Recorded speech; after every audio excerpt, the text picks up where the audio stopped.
Subtema 3.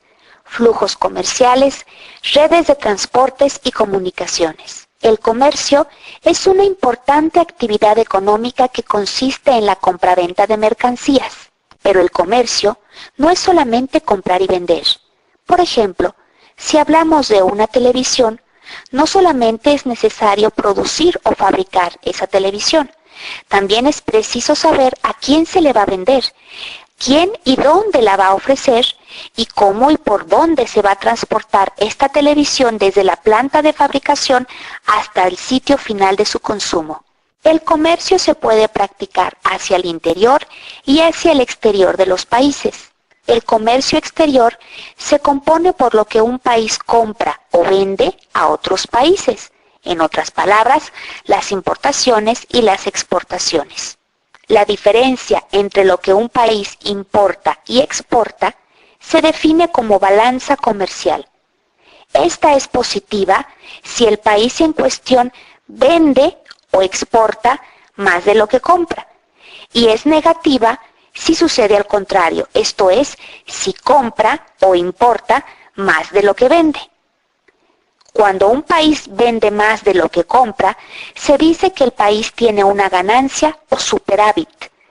Y cuando el país compra más de lo que vende, entonces se dice que tiene un déficit o pérdida.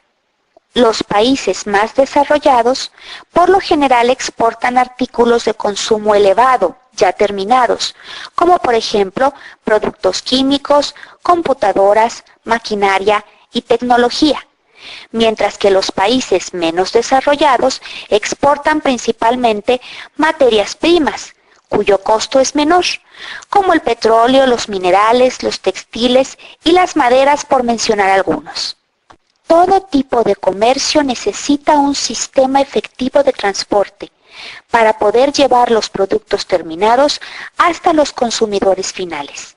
Redes de transporte y comunicación.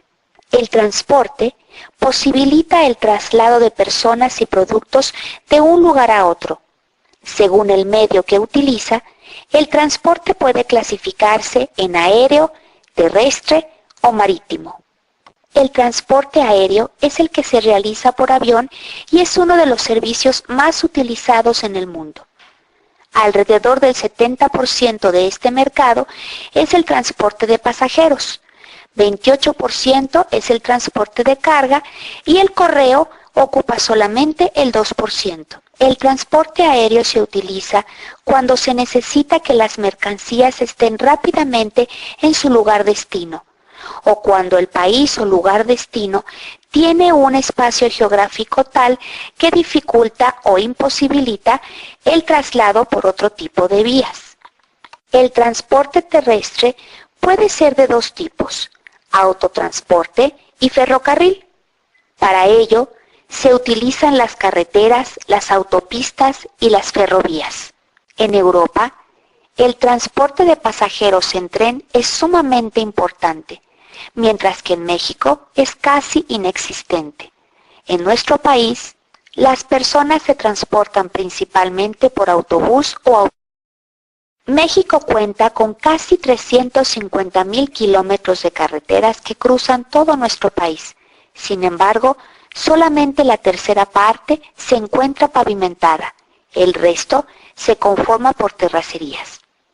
El transporte terrestre es también el más importante para el comercio entre México y Estados Unidos. El transporte marítimo es trascendental para el comercio internacional de mercancías y mucho menos importante para el transporte de pasajeros. Un 70% de nuestro planeta se constituye por agua y solo el 30% restante es superficie terrestre. El 80% de las mercancías en el mundo se transportan por vía marítima. Es muy común que en nuestro país y en el resto del mundo cualquier tipo de mercancía utilice no uno, sino los 3 tipos de transportes.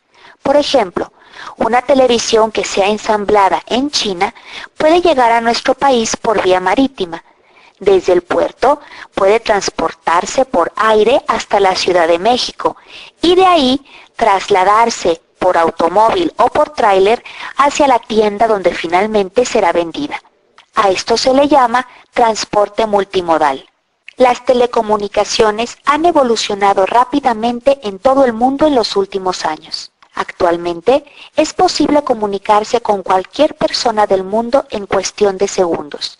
Esto permite, por supuesto, un mayor desarrollo de actividades económicas. Como ejemplo podríamos mencionar a un empresario mexicano que va a adquirir televisiones que han sido manufacturadas en China para venderlas en nuestro país.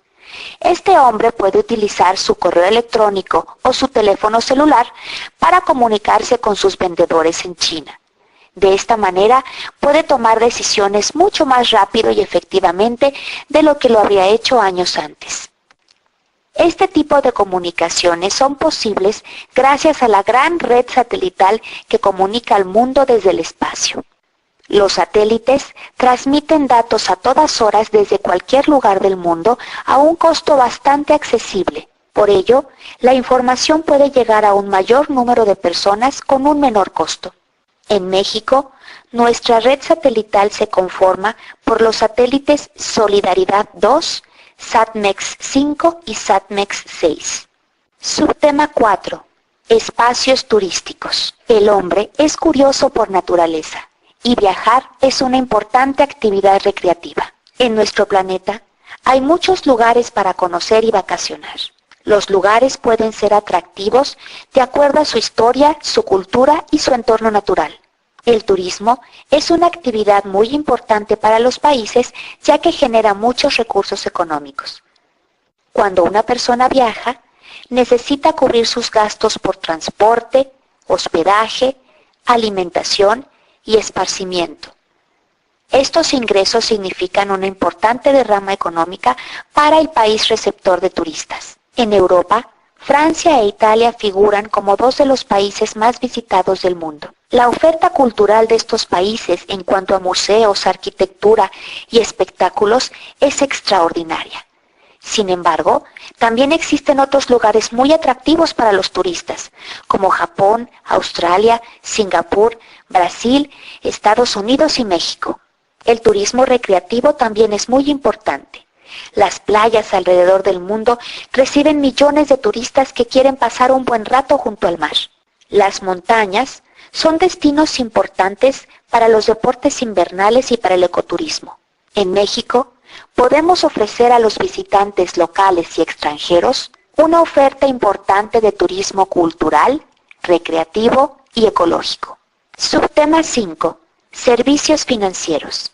Los servicios financieros son ofrecidos por los bancos, las compañías de seguros, las casas de cambio y las casas de bolsa, quienes se dedican a concentrar y administrar los recursos monetarios. Las instituciones financieras atienden tanto a las personas como a las empresas. Por ejemplo, las personas pueden administrar su dinero a través de las cuentas bancarias o invertirlo en las casas de bolsa y el mercado de valores. También pueden solicitar créditos para adquirir bienes como casa, auto y otro tipo de bienes de consumo. Las empresas pueden aprovechar el crédito para comprar maquinaria o para producir mayor cantidad de bienes. Los servicios financieros operan a nivel mundial y son importantes para fomentar el progreso económico de un país, de una empresa y de una persona.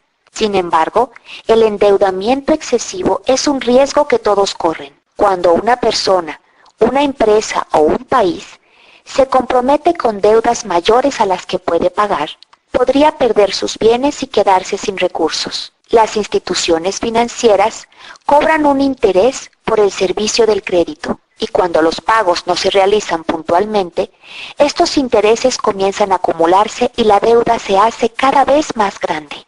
Por eso, es sumamente importante aprender a utilizar los créditos de manera responsable. Las instituciones financieras internacionales que operan para fomentar el progreso económico de los países son, entre otros, el Banco Mundial, el Banco Interamericano de Desarrollo y el Fondo Monetario Internacional, que es un organismo de la Organización de las Naciones Unidas. Cuando un país utiliza los créditos ofrecidos por estas instituciones, debe dedicar parte de sus ingresos para el pago de esta deuda, que se conoce como deuda externa.